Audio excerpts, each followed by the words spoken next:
Hello students, SB ইনস্টিটিউটের YouTube চ্যানেলে তোমাদের সবাইকে ওয়েলকাম।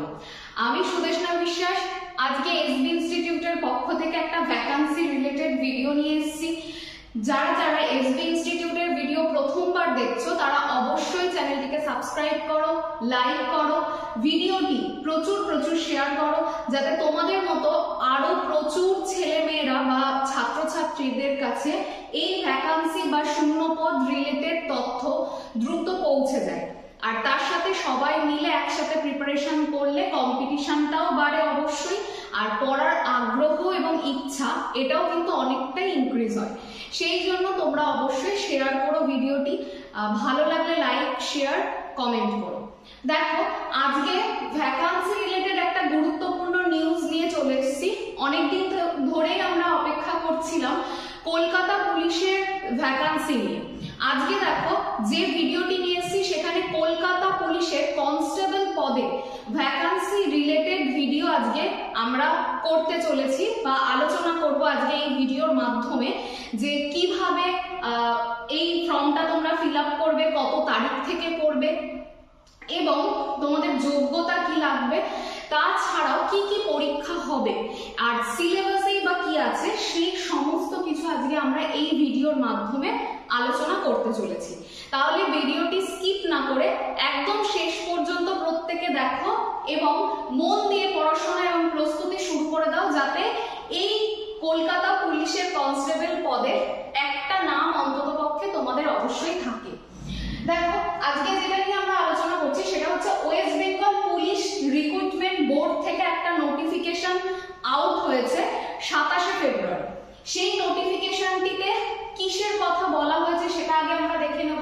দেখো, recruitment to the post of constables and lady constable in Kolkata police. তাহলে 2024-এ West Bengal police recruitment board থেকে একটা নোটিফিকেশন রিলিজ হয়েছে। সেই নোটিফিকেশনে কোন পোস্টের জন্য আমরা আবেদন করতে পারবো সেটা হচ্ছে post of constables and lady constables in Kolkata police. তাহলে কলকাতা পুলিশের কনস্টেবল পদে এবং লেডি কনস্টেবল পদের জন্য এই আবেদনটি আমরা করতে পারবো। দেখো ভালো করে, এখান থেকে দেখো আমাদের যে জায়গাটা একটুখানি দেখে নিতে হবে। এখানে আমাদের বয়সের যে ক্রাইটেরিয়া সেটা কি দেওয়া হয়েছে সেটা আমরা এই জায়গাটা থেকে, এই নোটিশটা থেকে কিন্তু জানতে পারবো। সবার প্রথমেই দেখো যে লেডি কনস্টেবল মেয়েরাও আবেদন করতে পারবে এবং পুরুষরাও এই পরীক্ষার জন্য তোমরা আবেদন করতে পারবে বা ফর্ম ফিল আপ করতে পারবে। এজ কত বলেছে, যারা অ্যাপ্লিকেশন করবে তাদের বয়স অবশ্যই 18 বছর হতে হবে এবং হাইয়েস্ট যদি দেখি সেটা 30 বছর পর্যন্ত আমরা আবেদন করতে পারবো। তাহলে 18 থেকে 30-এর মধ্যে যাদের বয়স তারা এই আবেদনটি করতে পারবে। এবং তার সাথে আরো একটা কথা যেটা তোমাদের মনে একটা কনফিউশন সৃষ্টি করে, সেটা কি, যে 30 বছর যে বয়সটা আমরা দেখতে পাচ্ছি সেটা কত তারিখ অনুযায়ী হতে হবে। এই 30 বছর বয়সটা হতে হবে 1/1/2024 এর মধ্যে। যাদের 30 বছর, যারা এই ডেটের মধ্যে 30-এর মধ্যে রয়েছে তারা এই আবেদনটা করতে পারবে। অর্থাৎ 1/1/2024 অনুযায়ী তোমার বয়স যদি 30-এর মধ্যে থাকে বা 30ই হয় ওই দিনটাতেই, তাহলে তোমরা আবেদনটা করতে পারবে। তার থেকে বেশি বয়স আর 18 বছরের কম বয়সে কেউ কিন্তু এই আবেদনটি করতে পারবে না। তাহলে এটা ক্লিয়ার হয়ে গেল, এটা অবশ্যই ইউআর ক্যাটাগরি বা আনরিজার্ভ ক্যাটাগরির জন্য। আর এসসি, এসটি এবং ওবিসিদের যে এজ রিল্যাক্সেশনটা থাকে সেটা যথারীতি সমস্ত পরীক্ষার মতন সেম থাকবে, কোনো রকমের ব্যতিক্রম নেই। তাহলে দেখো, এখানটাতে আমরা দেখে নেব যে এখানে দেখো এসসি এবং এসটি এরা কত বছরের এজ রিল্যাক্সেশন পাবে, 5 বছরের এজ রিল্যাক্সেশন পাবে। এছাড়া দেখো, যারা ওবিসি ক্যাটাগরি, ওবিসি এ রয়েছে তারা এবং যারা ওবিসি বি রয়েছে, তাহলে ওবিসি এ এবং ওবিসি বি রা কত বছরের এজ রিল্যাক্সেশন পাবে, 3 বছরের এজ রিল্যাক্সেশন পাবে। এছাড়া যারা থার্ড জেন্ডার রয়েছে বা ট্রান্সজেন্ডার রয়েছে তারাও 3 বছরের এজ রিল্যাক্সেশন পাবে। আর যারা civic volunteer serving in Kolkata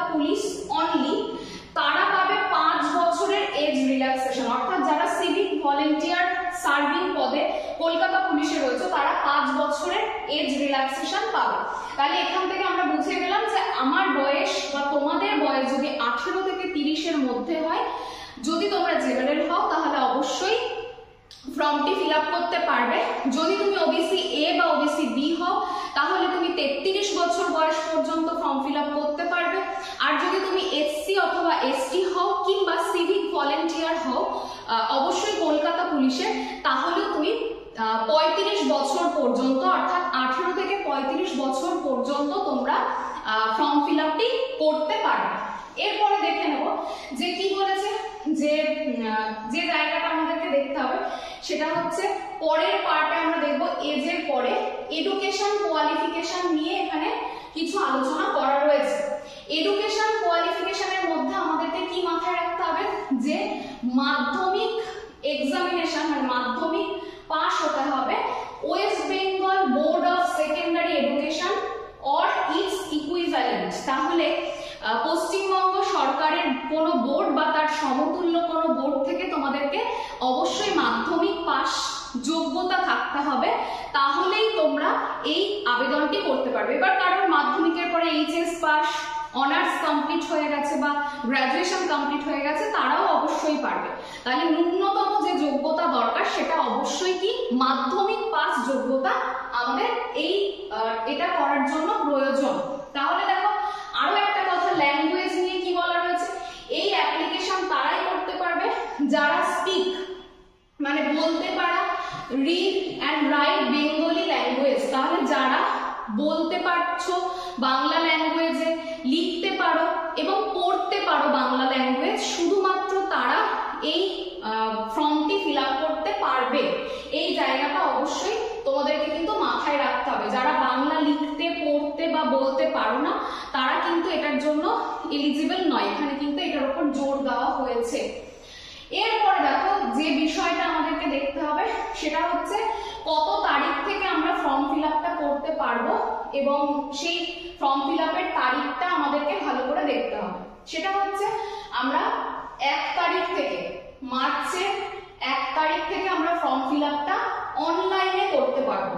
দেখো এখানে রয়েছে application forms must be submitted through online. শুধুমাত্র অনলাইনের মাধ্যমেই আমরা অ্যাপ্লিকেশনটা করতে পারবো, অফলাইনে আমাদের অ্যাপ্লিকেশন হবে না।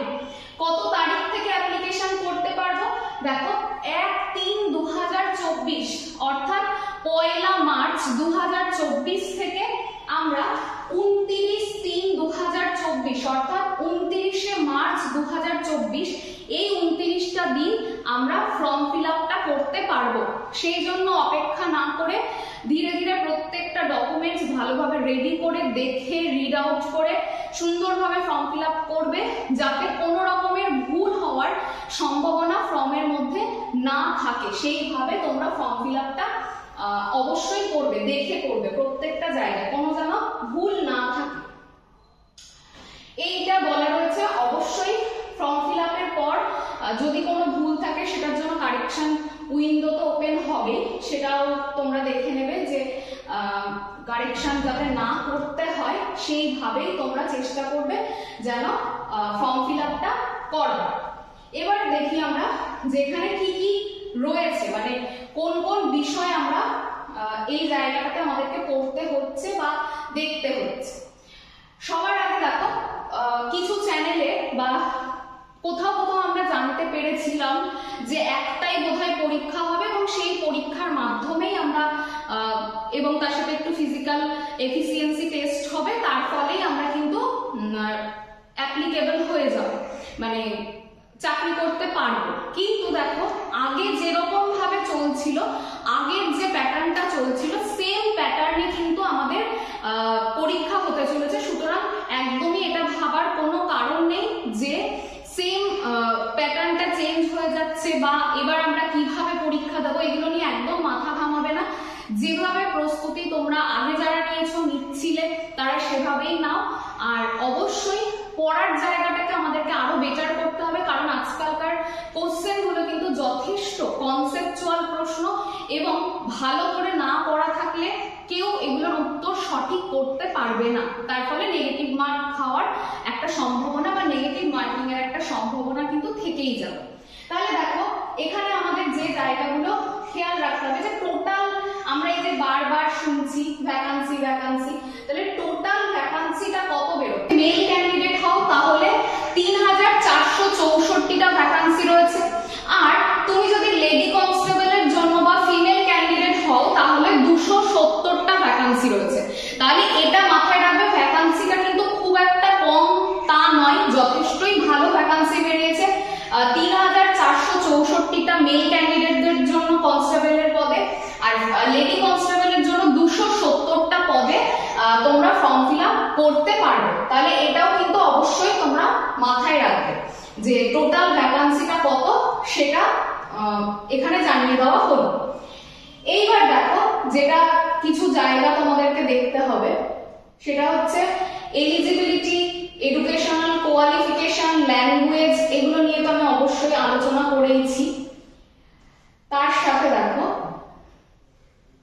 মেথডটা আমাদেরকে দেখতে হবে, ঠিক আছে? মেথড গুলো কিসের কিসের মাধ্যমে আমরা কলকাতা পুলিশের কনস্টেবল পদে আমরা পাস করতে পারবো, কোন কোন পদ্ধতি বা কোন কোন পরীক্ষার মধ্যে দিয়ে যেতে হবে সেটা দেখতে হবে। সবার প্রথমে দেখো আমাদের হবে preliminary written test. Preliminary written test হবে সবার প্রথমে 100 নাম্বার। তারপর দেখো যেটা লাগছে আমাদের সেটা হচ্ছে কি ফিজিক্যাল মেজারমেন্ট টেস্ট, যেটাকে পিএমটি বলা হয়। এছাড়া দেখো ফিজিক্যাল এফিসিয়েন্সি টেস্ট, যেটাকে পিইটি বলা হয়। এই দুটো টেস্ট হবে। তারপর আমাদের যেটা মেন্স বা ফাইনাল রিটেন এক্সামিনেশন সেটা কমপ্লিট হবে, এবং তারপর ইন্টারভিউ হবে। এইভাবে West Bengal police recruitment board আমাদের কলকাতা পুলিশের কনস্টেবল পদে নিয়োগ করবে।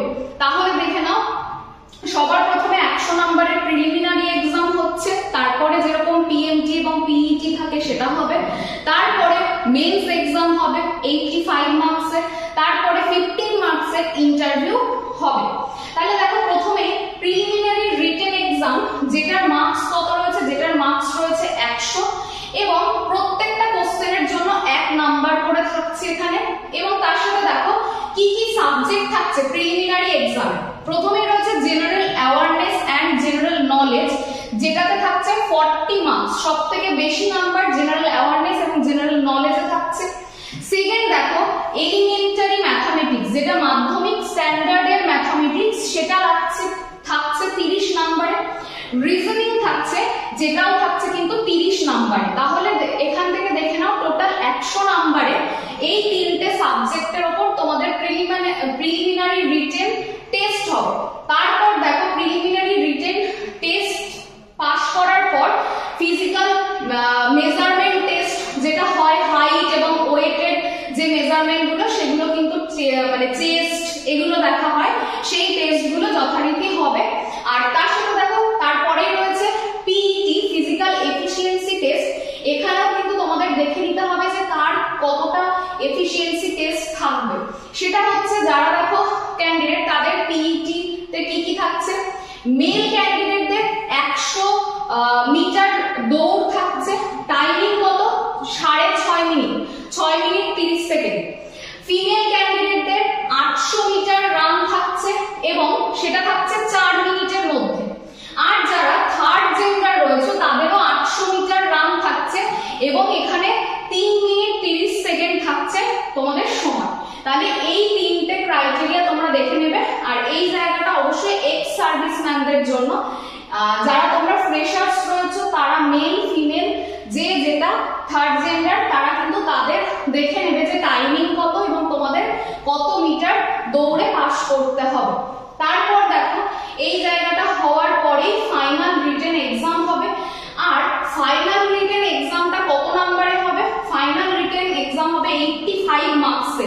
এই যে 85 মার্কসে হবে, এটাও মাল্টিপল চয়েস, এই যে মাল্টিপল চয়েসে হবে। এবার দেখো কি কি সাবজেক্ট থাকছে ফাইনাল রিটেন এক্সামে। প্রথমেই রয়েছে জেনারেল অ্যাওয়ারনেস এবং জেনারেল নলেজ, সেখানে থাকছে 25 নাম্বার। তারপর দেখো ইংলিশ রয়েছে, সেখানে থাকছে 10 নাম্বার। তারপর দেখো রয়েছে এলিমেন্টারি ম্যাথমেটিক্স, যেখানে থাকছে 25 নাম্বার। তারপরে দেখো রিজনিং এবং লজিক্যাল অ্যানালাইসিস থাকছে থাকছে সেখানেও থাকছে 25 মার্কস। তাহলে এখানেও কিন্তু ফাইনাল যেটা মেন্স এক্সাম সেটাও কিন্তু এমসিকিউ ফরম্যাটেই হবে এবং তার সাথে 85 মার্কস থাকছে এই রিটেন এক্সাম। আর লাস্ট যে প্রসিডিউরটা তোমরা দেখতে পাচ্ছ সেটা হচ্ছে ইন্টারভিউ। ইন্টারভিউতে ফুল মার্কস থাকছে 15 নাম্বার। এখানে বাংলাতেই তোমাকে প্রশ্ন জিজ্ঞাসা করা হবে এবং তোমাকে উত্তরটাও বাংলাতেই দিতে হবে। সুতরাং যারা ইংলিশ ভালো বলতে পারো না বা এতদিন ধরে বিভিন্ন রকম ভাবে তোমরা একটা টেনশনে ভুগতে বিভিন্ন পরীক্ষায়, এক্ষেত্রে কিন্তু সেই বিষয়টা একেবারেই নেই। এখানে তোমরা বাংলাতে ইন্টারভিউ সেশনটাতে কিন্তু কোশ্চেন অ্যান্সার করতে পারবে। তাহলে বুঝতে পেরেছো আশা করি যে কটা পদ্ধতিতে পরপর পরীক্ষাগুলো হবে, কি কি তার স্টেপ, এলিজিবিলিটি কি, কত ভ্যাকান্সি এবং তার সাথে কবে থেকে তোমরা অনলাইনে অ্যাপ্লাই করতে পারবে। তোমরা কিন্তু 1 মার্চ থেকে অ্যাপ্লাই করতে পারবে। আর যারা যারা চাইছো এসবি ইনস্টিটিউটের হাত ধরে প্রিপারেশন নিতে, একদমই অপেক্ষা নয়। একটা ভালো প্রিপারেশনের জন্য 5 থেকে 6 মাস সময় লাগে একটা পরীক্ষার ভালো প্রিপারেশনের জন্য। আর শুধু তো এসবি ইনস্টিটিউটে পড়লেই হয় না, তার সাথে নিজেদেরকে আরো বাড়িতে কিন্তু প্রচুর প্র্যাকটিস করতে হয়, পড়তে হয় প্রচুর, তবেই কিন্তু একটা পরীক্ষা ক্র্যাক করা যায়। তবে আমি কথা দিতে পারি যে তোমরা এসবি ইনস্টিটিউটের সান্নিধ্যে যদি তোমাদের প্রিপারেশনটা নিতে পারো তাহলে 5 থেকে 6 মাসের মধ্যে, এবং তোমরা যদি বাড়িতে নিজেরা প্রস্তুতিটা ভালো করে নাও, তাহলে আমরা এই পরীক্ষাটার জন্য তোমাদেরকে একদম পুরো রেডি করে দেবো। তাহলে অপেক্ষা নয়, অবশ্যই এসবি ইনস্টিটিউটে ভর্তির জন্য 9083644276 এই নাম্বারটিতে যোগাযোগ করো ফোন করে, যারা ভর্তি হতে চাইছো, বা হোয়াটসঅ্যাপও করতে পারো। এবং দ্রুত এসবি ইনস্টিটিউটের সাথে তোমরা যুক্ত হও, যাতে এই কলকাতা পুলিশের কনস্টেবল পদে তোমাদের নাম থাকে। এটাই আমাদের প্রত্যেকের কাম্য। এখানে প্রত্যেক দুর্বল স্টুডেন্টদেরকেও কিন্তু হাতে ধরে শেখানো হয়। আর মেন্সে যে ইংলিশটা থাকছে সেটা কিন্তু প্রথম থেকে অল্প অল্প পড়তে হবে, নইলে যদি কেউ ভাবো যে ওই 10টা নাম্বার আমি পুরোই ছেড়ে আসবো, আমি ইংলিশ পারি না, তাহলে কিন্তু খুব মুশকিলে পড়তে হবে। সেই জন্য এখন থেকেই তোমরা সমস্ত প্রস্তুতি ভালোভাবে নাও। আর সবাইকে ধন্যবাদ ভিডিওটি দেখার জন্য। দেখা হচ্ছে অন্য আর কোনো ভিডিওতে। ততক্ষণ সবাই ভালো থেকো এবং সুস্থ।